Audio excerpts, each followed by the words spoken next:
Hello hi friends, welcome back to Sai Surya cooking channel. ఈరోజు గోరుచిక్కులతో కూర ఎలా చేసుకోవాలో నేను చూపిస్తానండి. ఇందులో స్టవ్ వెలిగించి గోరుచిక్కులని ఒక 10 నిమిషాలు ఉడకపెట్టుకుందామండి. ఉడికించుకుంటే కర్రీ తొందరగా అవుతుంది.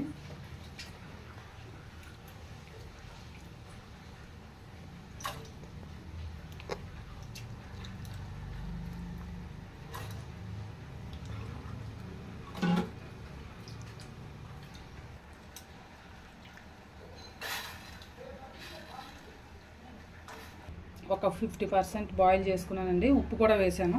ఇప్పుడు దీన్ని వేరే పొయ్యి మీద పెట్టుకొని ఒక ప్యాన్ పెట్టుకున్నాను, ఒక కళాయి పెట్టుకొని ఆయిల్ వేసుకున్నాను. ఆయిల్ కొంచెం అవసరం వాళ్ళదండి, తగినంత వేసుకోండి. నేనైతే ఒక 2 స్పూన్స్ వేసాను.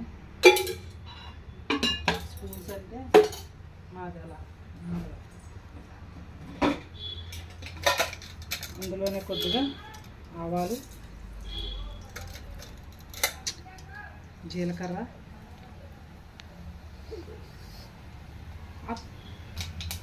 కొద్దిగా ఆవాలు, జీలకర్ర, అలాగే కొద్దిగా శనగపప్పు వేసి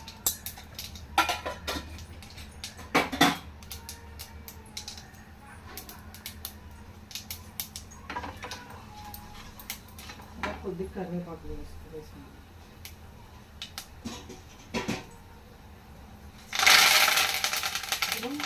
సన్నగా ఉల్లిపాయ కట్ చేసి పెట్టుకున్నామండి. సన్నగా కట్ చేసుకున్న కర్రీ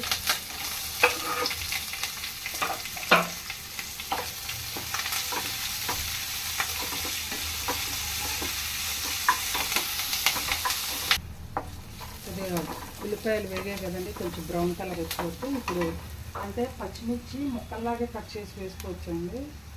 గోరుచిక్కుల్లోనే అవి ఇవి ఒకేలా ఉంటాయి కదా, పిల్లలకి కూర అనుకొని తినేస్తారు. అందుకే కొద్దిగా నేను పచ్చగా దంచుకున్నాను.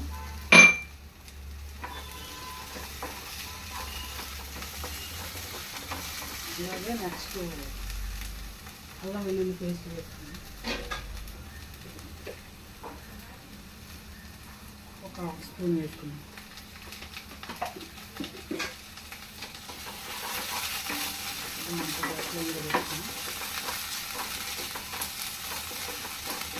నెక్స్ట్ టమాటా వేసుకొని ఒక 10 నిమిషాలు మూత పెట్టుకున్నాము. టమాటా మగ్గుతుంది కదా, ఇలా ఉంచితే చెప్పాను కదా, తగ్గకుండా ఉంచితే మగ్గుతుంది తొందరగా. ఒక 5 మినిట్స్ వేసుకున్నాం. అది 5 నిమిషాలు అయింది కదండి. టమాటా కూడా కొద్దిగా కుక్ అయిన తర్వాత 1 by 1 వేసుకున్నాము. కొద్దిగా పసుపు, అలాగే ఒక 1 స్పూన్ కారం. గోరుచిక్కుడుకాయ కదా, కొద్దిగా కారం ఎక్కువగా ఉంటే బాగుంటుంది. అలాగే కొద్దిగా 1/2 స్పూను ధనియా పౌడర్,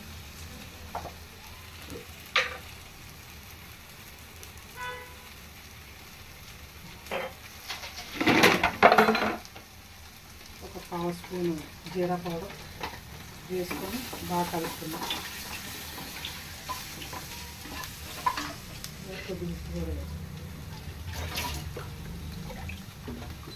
ఆల్రెడీ ఉడికించినప్పుడు కొద్దిగా ఉప్పు వేసానండి, అంటే చూసి వేసాను. దీన్ని బాగా కలుపుకున్నాం.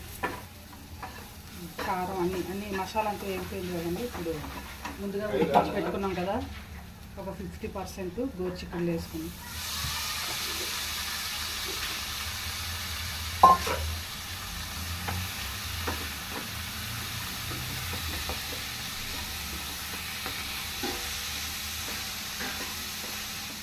కలుపుకొని మూత పెట్టుకున్నామండి ఒక 10 నిమిషాలు.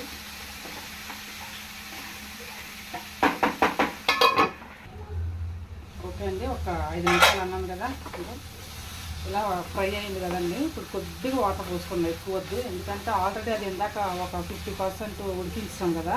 ఇప్పుడు కొద్దిగా వాటర్ వేసుకుంటే, అసలు యాక్చువల్గా మా తాతయ్య గారు అయితే ఈ గోరుచిక్కుడుకాయ కర్రీని, అదే వేపుడిని బెల్లంతో చేయమనివ్వరండి. ఆయనేమో గోరుచిక్కుళ్ళు, అరటికాయ, ఎగ్ కర్రీ కూడా బెల్లం వేస్తేనే తను తినేవారు. ఆయనకి అలాగే ఇష్టం. మా అమ్మమ్మ గారు కూడా అలాగే చేసేవారు.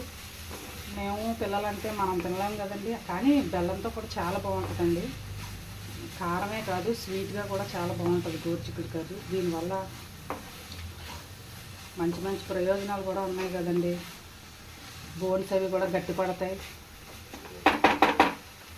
కొద్దిగా వాటర్ పోసుకున్నాం. కొద్దిగా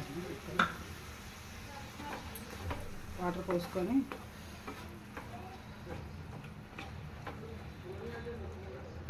ఫైనల్గా కొద్దిగా ఎండు కొబ్బరి కూడా వేసుకున్నామండి.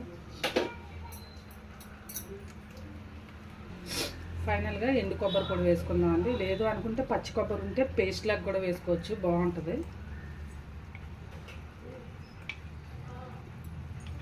కొబ్బరి వేసుకున్నామండి. జస్ట్ ఒక 2 minutes మూత పెట్టుకున్నాం. కర్రీ రెడీ అయిపోతుంది.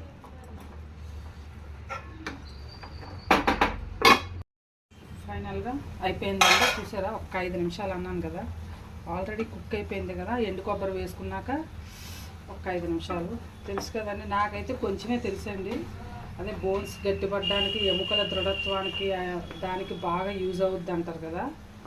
సో మీరు కూడా ట్రై చేసుకొని స్టవ్ ఆఫ్ చేసి దీని ఒక సర్వింగ్ బౌల్లోకి తీసుకున్నాం. ఫైనల్లీ రెడీ అయిపోయిందండి. గోరుచిక్కులు ఫ్రై రెడీ అయిపోయిందండి. మీకు నచ్చితే కామెంట్లో కూడా పెట్టండి. అలాగే మీ ఫ్రెండ్స్కి కూడా షేర్ చేయండి. Like and subscribe my channel. Okay friends, bye. మళ్ళీ నెక్స్ట్ వీడియోలో ఇంకో వంటతో కలుద్దాం.